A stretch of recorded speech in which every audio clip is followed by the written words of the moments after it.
Break के बाद एक बार फिर सभी का स्वागत है। झारखंड विधानसभा में प्रथम अनुपूरक बजट पास हो गया।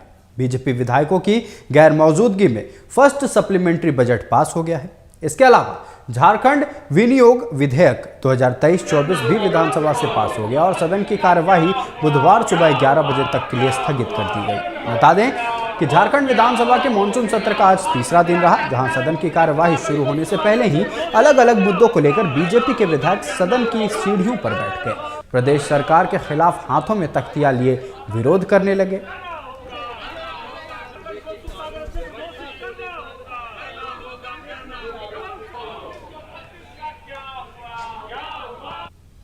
इधर मणिपुर में हिंसा को लेकर बीजेपी छोड़कर विभिन्न दलों के लोग जगह जगह प्रदर्शन कर रहे हैं और मणिपुर में राष्ट्रपति शासन लगाने की मांग कर रहे हैं। इसी कड़ी में रांची में भी इंडिया के घटक दलों ने राजभवन के समक्ष महाधरना दिया और मणिपुर में राष्ट्रपति शासन लगाने की मांग की है। इस संबंध में झारखंड के राज्यपाल सीपी राधाकृष्णन को एक ज्ञापन भी सौंपा गया है। घटनास्थल का जायजा लिया हमारे संवाददाता अवंतिका ने।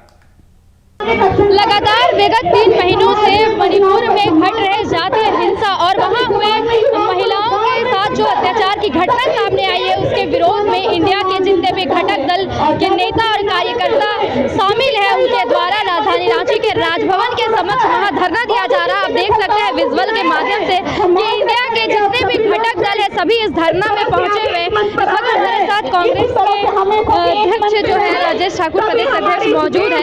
आज आप लोग मणिपुर में हुई घटना के विरोध में यहाँ धरना दे रहे हैं, क्या कहना चाहेंगे जिस तरीके से महिलाओं पे अत्याचार किया गया? देखिए, जो मणिपुर में हुआ है वो किसी से छुपा नहीं है। कहते शर्म आती है, देखते शर्म आती है, लेकिन प्रधानमंत्री जी को इस बात की कोई परवाह नहीं है।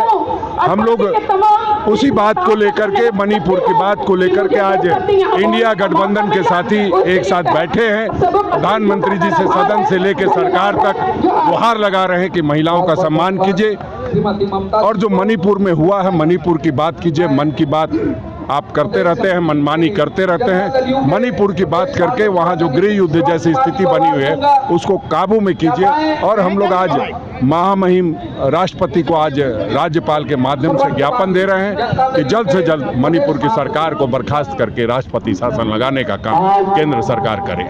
देखिए, मणिपुर की घटना से पूरा देश शर्मसार हुआ है और सिर्फ देश ही नहीं पूरा दुनिया शर्मसार है।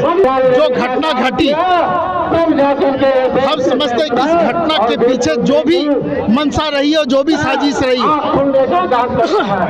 लेकिन वहां पर जो लोगों की दुर्दशा है, हजारों की संख्या में लोगों ने पलायन किया है, शिविर पे रहने के लिए मजबूर है। वो झारखंड में नहीं हो सकती है। इनका कहना है कि मणिपुर में महिलाओं के साथ अत्याचार हो रही है, लेकिन झारखंड की महिलाओं पे जो बीत रहा है उसका इस प्रश्न से कोई लेना देना भी नहीं है।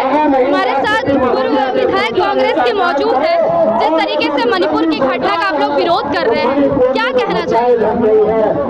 देखिए, जिस तरह से हम देख रहे हैं कि पिछले 3 महीने से मणिपुर चल रहा है, लेकिन केंद्र में बैठी भाजपा सरकार एक बार भी सूद नहीं ले रही है। हम देख सकते हैं कि किस तरह से प्रधानमंत्री जी देश विदेश की सैर कर रहे हैं, लेकिन मणिपुर में जो घटना घटी उसके बारे में एक शब्द भी नहीं बोल रहे हैं, न भी वहाँ जाना ये चाह रहे हैं।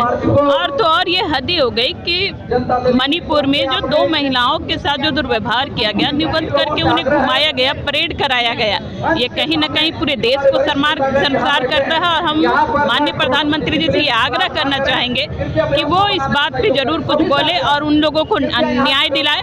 और उसको लेकर के आज तमाम घटक दल के हमारे इंडिया के बैनर तले यहाँ बैठे हुए हैं और आज भवन के सामने एक दिवसीय प्रदर्शन कर रहे हैं और आज एक ज्ञापन भी सौंपा जाएगा। और यहाँ पर बैठी जो भाजपा सरकार है उनको ये चीज पे ध्यान देना चाहिए कि आखिर देश में हो क्या रहा है। केवल घूमने फिरने से नहीं होगा, यहाँ की महिलाओं को कैसे हम सम्मान दे सकते हैं, यहाँ के युवाओं को कैसे हम रोजगार दे सकते हैं, इस पर भी उनको सोचना चाहिए। जी बिल्कुल, यहाँ पर राजभवन के समक्ष इनके द्वारा धरना दिया जा रहा है। मणिपुर में जो महिलाओं के साथ अत्याचार हुआ, वहाँ पर जो 3 महीनों से जो वहाँ पर जातीय हिंसा चल रही है उसे लेकर दिया जा रहा है। लेकिन अगर हम इनसे यहाँ झारखंड की बात करते हैं, यहाँ झारखंड में जिस तरीके से आपराधिक घटनाएं घट रही है, यहाँ भी महिलाओं के साथ दुष्कर्म के मामले आ रहे हैं, तो ये कहीं ना कहीं उस सवाल से पीछे हटते नजर आ रहे हैं। उनका कहना है कि मणिपुर और झारखंड का कोई मेल नहीं हो सकता, वहाँ की घटना अलग और यहाँ की घटना अलग।